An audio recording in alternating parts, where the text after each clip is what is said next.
Okay, so we're back here in the control room here, and we're going to take a listen to that first take that we did.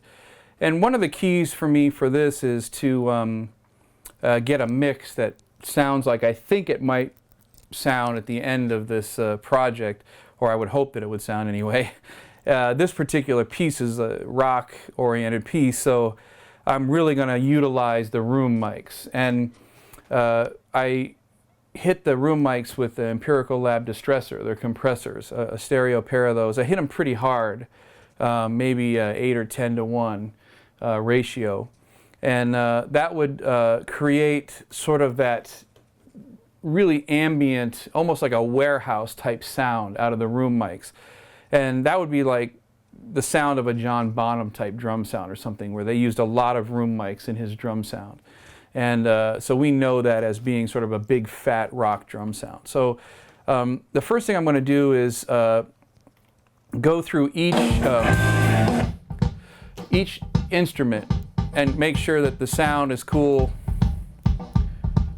on the bass drum, snare, bottom snare mic, hat. Add the toms. There's where I played the toms, so let me just go back there really quick.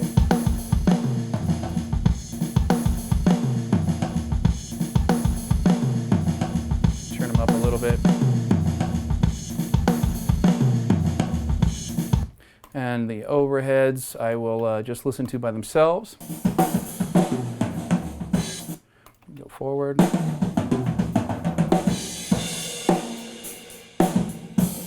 Now, as I mentioned earlier on, we were talking about some cymbals and stuff, but one of the things that I mentioned that was really important was that I can control my mix of my playing so that using a stereo pair to capture the performance can be utilized. A stereo pair of room mics or your overheads, something like that. If your mix is way off in your playing, I'm not talking about the mix in the music, the engineer mixing. I'm talking about the mix of your own playing. Your hat's too loud, or your cymbals are really high up close to the mic, and that cymbal becomes too loud, or you're hitting the cymbals too loud, or maybe you're not hitting the bass drum hard enough, pending the style, and things like that.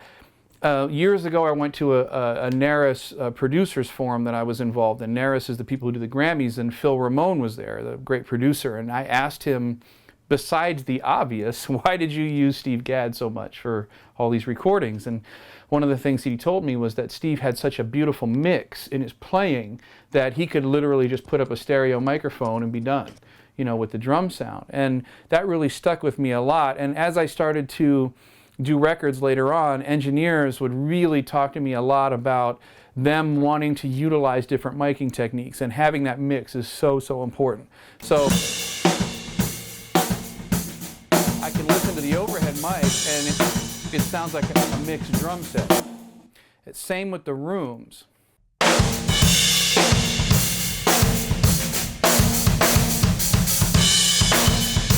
The one thing about this room in the studio, the way we designed it, is it's very deceivingly large on tape. It sounds like it's in a big warehouse kind of, but it's just in this small room. Dealing with your stress, and then you shut me out. So you're looking out for my best interest. What's that all about?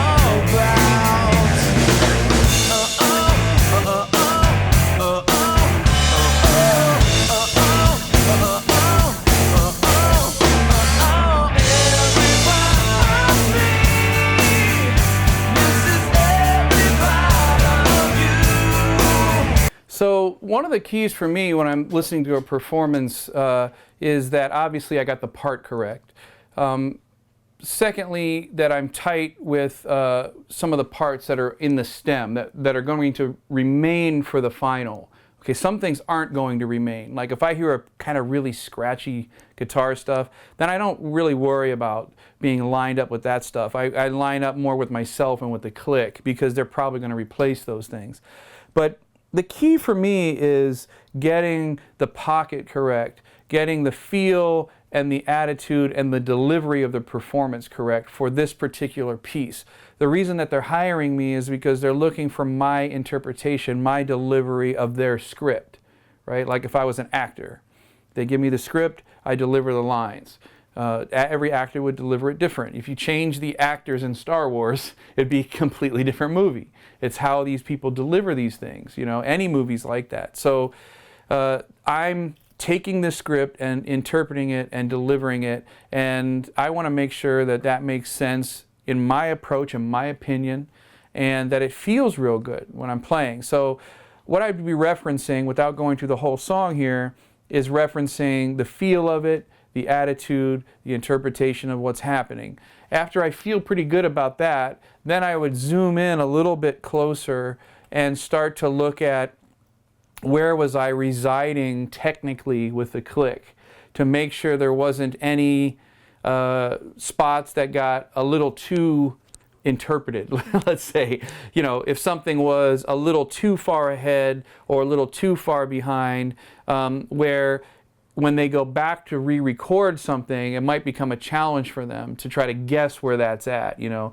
So there's a range where I feel comfortable having it in relation to the grid of Pro Tools. And I have a certain pocket that falls most often a little behind the click. I play a little more relaxed and behind. So I'm used to seeing everything line up a few milliseconds or so behind the grid as I'm looking at it on Pro Tools. And it doesn't have to be right on it, because if it was right on it, I'd sound like a robot. You might as well program it. So there's a definite pocket to what's going on, and just quickly I'll reference that with the click out loud. So I'll shut the music off, and then I'll reference where I'm sitting in relation to the click track.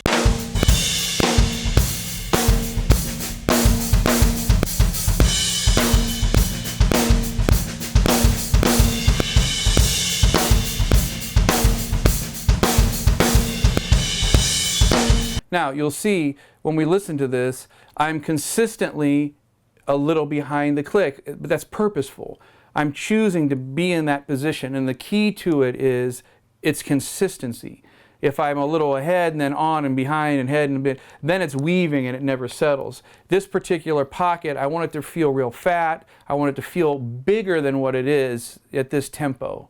So to make it feel more majestic, I'm going to lay it back a little bit in a consistent way. So, you know, instead of going boom, bop, boom, boom, bop, I'm playing boom, ba, boom, boom, ba, boom, ba, boom, boom, lengthening the note lengths of what I'm doing to fatten the groove. And it's something that I learned over many years of recording. It's something that I like to refer to like playing brushes or timpani, where I'm controlling the note lengths. And I can do that to make it feel fatter. So as I would reference this with the click, I would determine, was that performance feeling good, working? Is it sitting within that range on the grid? And does it have a nice pocket and working for the song? And yeah, so when I'm done with that, I basically would either go retake it or just say, yeah, that's it, we're done. And I would then name all the tracks, make it very organized. And I do an MP3 bounce, a little quick mix of it with the music, email it to them to get an approval. They'll say, yeah, we love it, it's great, or we don't like it, do it again, or whatever. And or thanks a lot, you know, leave your card in the ashtray, we'll get back to you. You know, I don't know, whatever, they might say a lot of different things. But let's hope that they like it. And once it's done, then I will name all the tracks, organize it into a folder, and make sure, you know, it says Russ M, name of the song, kick, Russ M, name of the song, sub kick, blah, blah, blah. And it's very clean, and then upload that as the final.